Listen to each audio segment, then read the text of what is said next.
기도하겠습니다. 좋으신 아버지 하나님, 오늘도 이 시간을 허락하여 주시고 또 주님의 말씀을 묵상하게 하시니 감사를 드립니다.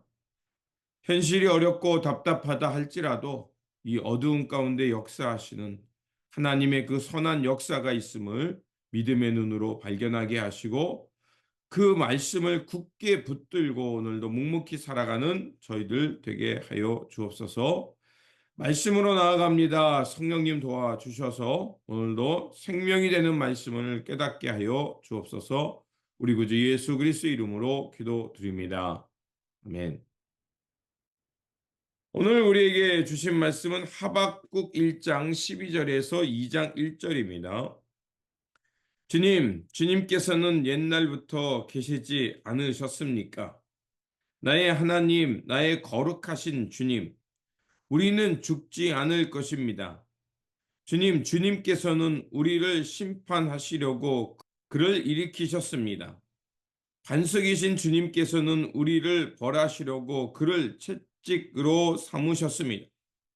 주님께서는 눈이 맑으심으로 악을 보시고 참지 못하시며 패역을 보고 그냥 계시지 못하시는 분입니다.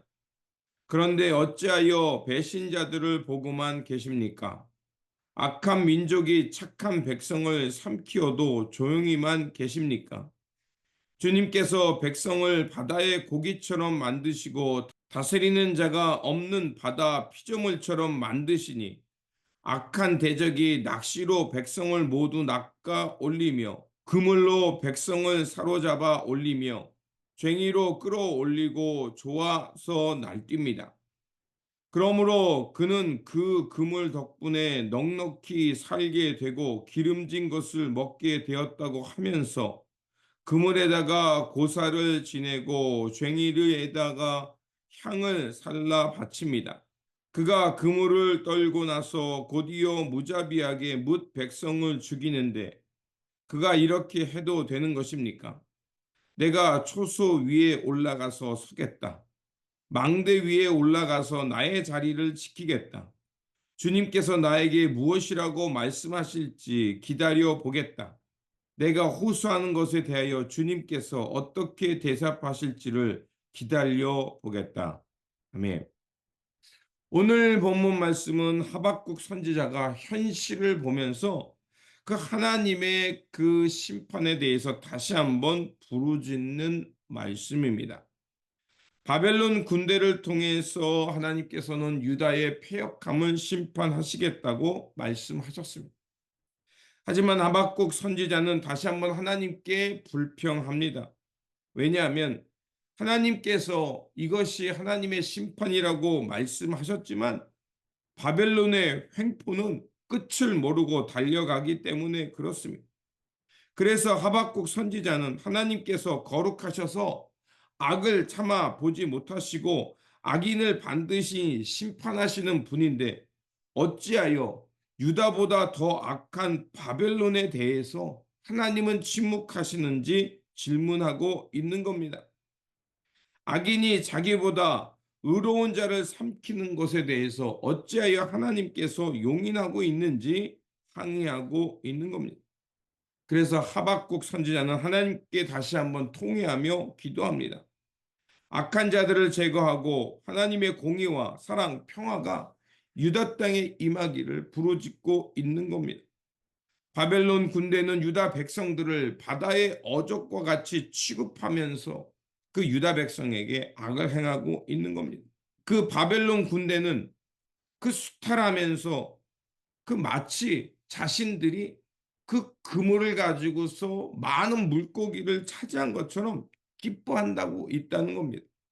그래서 그들은 그 그물에 절을 하고 자신들이 이 업적을 자랑하는 모습을 보는 겁니다. 하박국 선지자는 하나님의 백성이 왜 이와 같이 비참한 처지에 놓이게 되었는지, 그리고 이방인들이 저렇게 기뻐하는 것이 과연 하나님 앞에서 합당한 것인지 항의하고 있는 겁니다.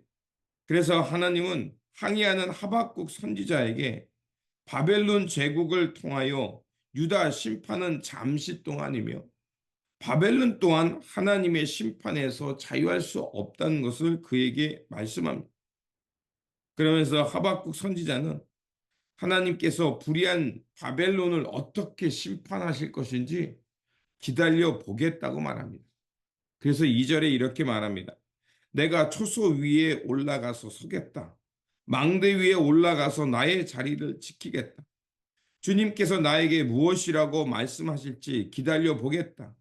내가 호소하는 것에 대하여 주님께서 어떻게 대답하실지를 기다려 보겠다. 자, 하박국 선지자는 현실의 죄악을 인해서 하나님 앞에 탄식합니다. 그러면서 잊지 않는 것이 있죠. 하나님께서 그 문제를 어떻게 해결하실지 그 하나님 앞에서 통회하며 부르짖지만 또 하나님께서 그 문제를 해결할 뿐이라는 그 마음과 믿음이 있는 것입니다.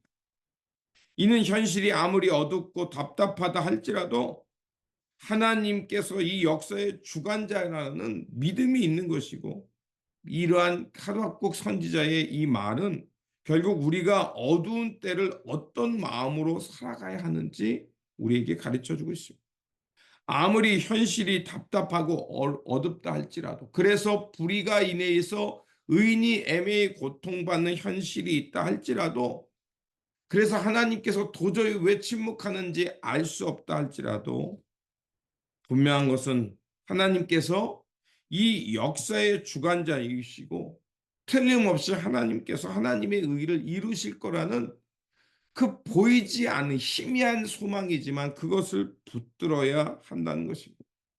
그래야 이 어둡고 답답한 이 현실 속에서 하나님의 백성으로서 깨어 살 뿐만 아니라 하나님의 때를 기다리면서 맡은 바 사명에 충성하면서 이 현실을 뚫고 믿음의 역사를 향해 살게 될 거라 믿습니다. 그러므로 현실이 어둡고 답답하다 할지라도 이 역사의 주권이 하나님 손에 있음을 믿으시고 하나님 나라와 때가 분명히 오고 있음을 잊지 말고 묵묵히 오늘도 우리에게 맡겨진 사명, 그 사명의 자리를 잘 감당하면서 살아가는 저와 여러분들이 되시기를 주님의 이름으로 축원드립니다. 기도하겠습니다.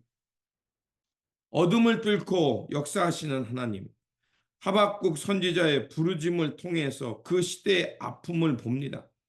하나님의 백성이 불의에 의해 고통당하고 짓밟히지만 하나님의 공의의 심판은 멀게만 느껴졌습니다.